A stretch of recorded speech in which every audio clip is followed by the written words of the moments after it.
Good morning students, कैसे हैं आप सब। उम्मीद करती हूँ आप लोग अच्छे होंगे। आज आपकी वर्कशीट नंबर 44 आई है, इसे अच्छे से लेबल कीजिए, डेट डालिए, क्लास सब्जेक्ट अपना नाम, अपने टीचर का नाम लिख लीजिए। आज का आपका विषय जो है वो है बुद्ध की शिक्षा।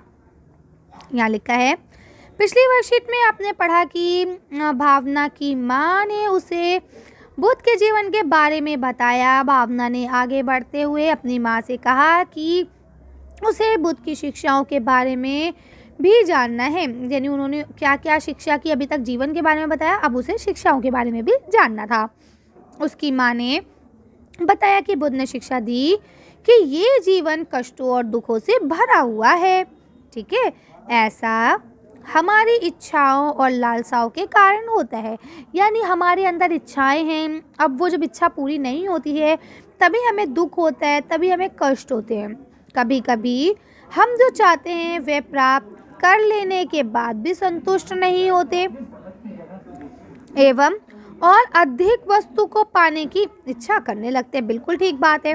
अब मैंने सोचा कि भाई मेरी 6th क्लास पास हो जाए। जब 6th क्लास अच्छे नंबर से पास हो गए तो क्या कहेंगे, भाई अब हमें 7th क्लास भी अच्छे नंबर से पास हो जाए, है ना।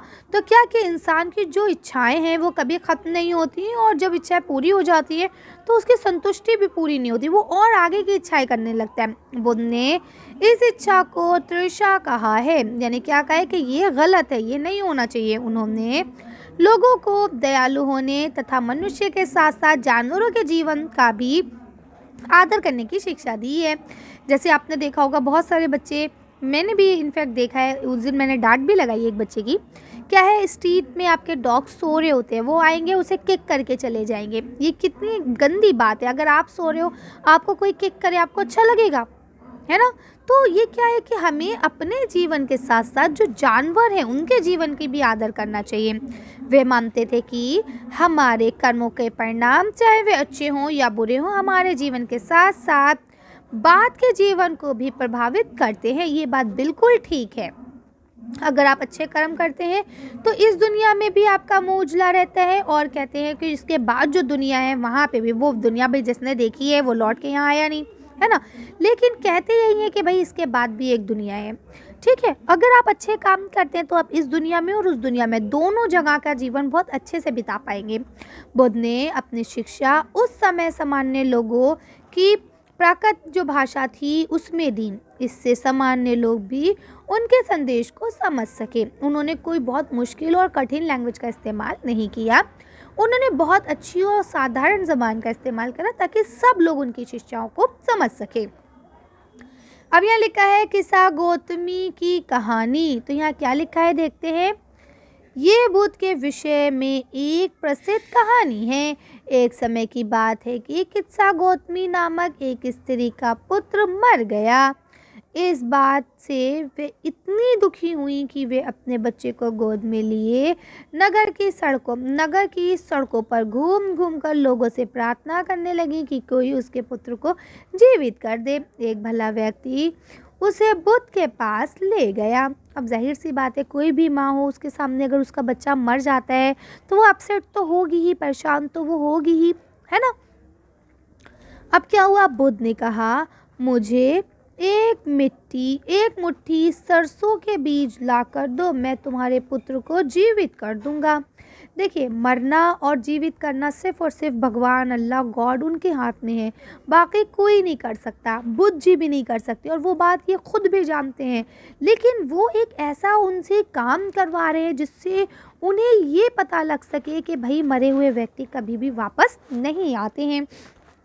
तो उन्होंने कहा कि भाई तुम मुझे एक मुट्ठी सरसों के बीज ला के दो, मैं तुम्हारे पुत्र को जीवित कर दूंगा।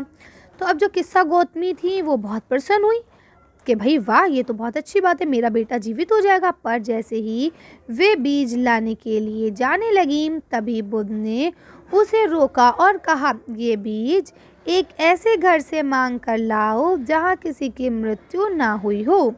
यानी कि अब ये बीज तभी फ़ायदा करेंगे जब आप ऐसे घर से मांग के लाओगी जहाँ पे कभी किसी की मृत्यु ना हुई हो।